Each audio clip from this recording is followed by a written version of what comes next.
20 dangerous card games that started more fights than wars. In 1876, in a dusty Wild West town, a tense game of cards was underway. People weren't playing for fun. They were playing for their life savings, and sometimes for their lives. The cards scattered across the table frequently ended in the deafening crack of a gunshot.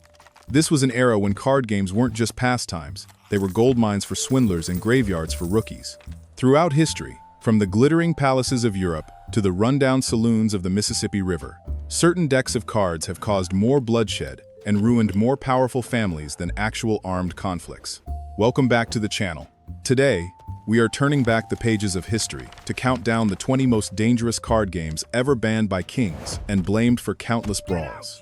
If you love the dark corners of history, don't forget to hit subscribe so you never miss a video. Number 20. Put. 17th century England. Put was an incredibly fast-paced and ruthless card game popular in English taverns during the 17th century. It was loved by the working class and wanderers because of its quick speed, simple rules, and easy betting. Players often relied more on reading their opponents than actual skill. Because it was played in smoke-filled, alcohol-fueled environments, Put was a breeding ground for cheap cheating. It became so notorious for ending in bloody bar fights that local magistrates completely banned it from public houses.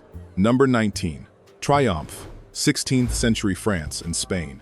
Triomphe was the ancestor of many modern trick-taking games, hugely popular in Renaissance Europe. The game spread like wildfire among mercenaries and sailors. Because the rules were loose and the stakes were aggressively high, Triomphe games often featured bets that players simply could not afford. This sparked countless sword fights to settle debts, forcing military commanders to strictly forbid bringing Triomphe decks into army camps. Number 18. Berlon, 17th century France. Berlon was a French bluffing game where players tried to match 3 cards of a kind. It was a game that elevated lying to an absolute art form, spreading from dark alleyways straight into the Palace of Versailles. French nobles were known to burn through millions of francs playing Berlon in a single night. The financial devastation was so severe that King Louis XIV had to issue strict decrees banning Berlon just to protect the wealth of his own aristocracy. Number 17. Oicho-Kabu, 18th century Japan. Using traditional Hanafuda decks, Oicho-Kabu is a numbering game where the ultimate goal is to reach a total of 9. It was highly popular in the Japanese underworld during the Edo period. Massive bets and gang-run operations made every game feel dangerously suffocating. A fascinating historical fact, the word Yakuza directly originates from this game. 8, 9, and 3 add up to 20, which scores a 0, a worthless hand, perfectly describing outlaws. The shogunate ruthlessly cracked down on it. Number 16. Hanafuda, 19th century Japan. After Japan banned Western playing cards, Hanafuda, or flower cards, were created featuring beautiful nature scenes. But beneath that beauty, it quickly became the new gambling tool of choice for underground casinos. High-stakes Hanafuda matches often determined which gang controlled which territory. The government continuously raided these betting rings, giving the game a dark reputation for decades, before companies like Nintendo legally transformed it into family entertainment. Before we move on, did you know that kings once considered gambling a literal threat to national security? In 1541, King Henry VIII of England passed the Unlawful Games Act. This law completely banned the working class and soldiers from playing cards, except during Christmas. The reason? Spending all their time gambling made soldiers neglect their archery practice, severely weakening England's military strength against enemy nations. Number 15. Ganjifa, 16th century India. Ganjifa consisted of stunning, hand-painted circular cards, thriving during the Mughal Empire in India. Though it started with royalty, Ganjifa quickly spread to the streets, bringing along bets involving land, cattle, and gold. Arguments over the game's highly complex rules frequently escalated into multi-generational blood feuds between families. Several local rulers had to physically confiscate and burn these decks just to restore public order. Number 14. Vingt-et-Un, 18th and 19th century France and America. This is the direct ancestor of modern blackjack. Vingt-et-Un, meaning 21, required players to draw cards without going over that number. When it reached America, it caused an absolute fever in gold mining camps and New Orleans saloons. Because the dealer had the power to set the stakes, blatant cheating was everywhere. Thousands of miners lost their hard-earned gold dust to rigged games, leading to violent vigilante hangings on the spot for those caught cheating. Number 13. Lou, 18th century England. Loo was a trick-taking game extremely popular among the Georgian English elite. The unique danger of Loo was its penalty system. If a player failed to win a single trick, they were looed and had to pay a penalty into the pot equal to all the money currently on the table. This caused the pot to multiply exponentially. This ruthless penalty structure bankrupted many aristocrats overnight, triggering a wave of suicides and honor duels over unpaid debts. Number 12. Icarte, 19th century France. Icarte was a two-player game, beloved by the 19th century Parisian upper class. However, because the rules allowed spectators to stand around the table and place side bets, it created a massive, organized cheating industry. Rings of swindlers would crowd the table, signaling their partners. When discovered, vicious brawls involving walking sticks and hidden daggers broke out right in the middle of Parisian underground casinos, forcing massive police raids. Number 11. Piquet, 16th to 17th century Europe. Piquet was once considered a game of ultimate tactical brilliance, reserved for intellectuals and nobles. Players used a shortened deck and had to calculate highly complex scores.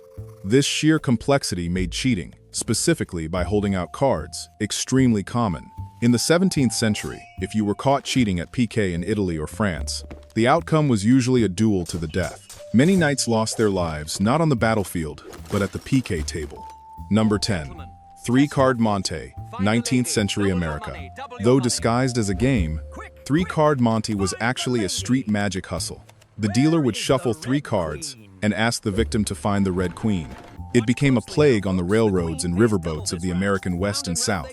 These games were almost always staged by an entire gang of criminals. When a victim realized they were robbed and demanded their money back, the gang's shills would instantly draw knives or guns. It was so bloody that many U.S. states passed laws immediately jailing anyone caught hosting it. Number 9. Polk, 18th century France and America. Polk was a French game that heavily relied on bluffing to scare opponents into folding. When French colonists brought it to Louisiana, it merged directly with the gritty culture of the Mississippi River. Aboard steamships, Polk was the absolute playground for professional hustlers. Vicious arguments over called bluffs and exposed cheating frequently ended with someone being thrown overboard into the muddy river. Number 8. Bragg, 18th century England. True to its name, Bragg was a game where the winner was usually the best liar. Highly popular in England, Bragg encouraged players to bet like maniacs, even when holding absolute garbage cards. Watching someone lose their entire family estate because they were scared off by a player holding lower cards caused deep psychological trauma and bitter hatred.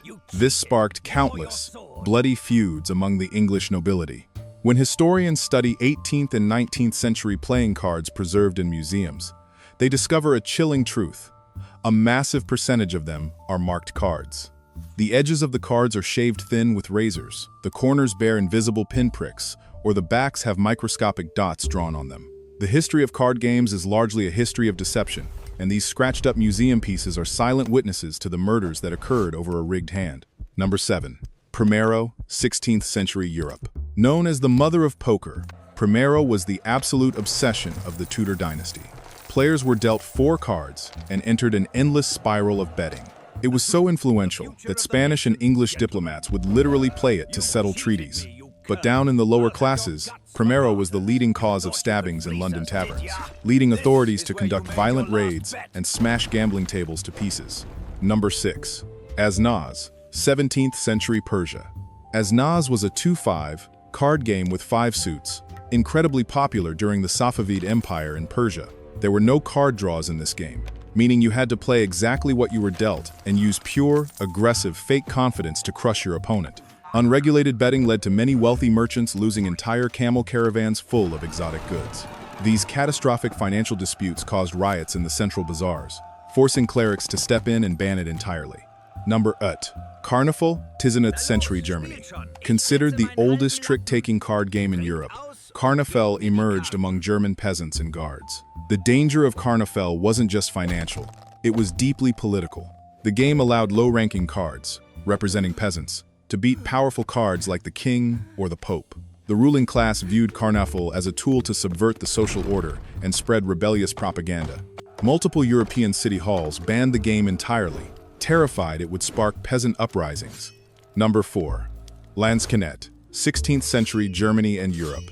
Landscapenette takes its name directly from the Landsknecht, the notoriously brutal German mercenary forces. The game was simple. The dealer drew cards, and players bet on which one would turn up. Mercenaries often played it by placing the cards directly on top of their massive war drums. Because they played while waiting to go into battle, the frenzy was limitless. Money, loot, and even weapons were wagered. The sheer number of murders over unpaid debts right before major battles forced generals to heavily outlaw it. Number 3. Basset, 17th century France and Italy. Basset was a literal money-shredding machine of the 17th century. Brought from Venice to France, it allowed players to continuously double their bets after every winning turn. However, the mathematical structure of Basset gave a massive, unfair advantage to the banker. It drained the treasuries of the French upper class so fast that King Louis XIV banned it completely. Any noble caught playing Basset would be stripped of their title and exiled, because it was destroying the national economy faster than a war. Number 2. Pharaoh. 19th century America, known as the king of games or bucking the tiger, Pharaoh absolutely dominated the American Wild West. Every single casino had a Pharaoh table. Players bet on which card would be drawn from a special wooden box.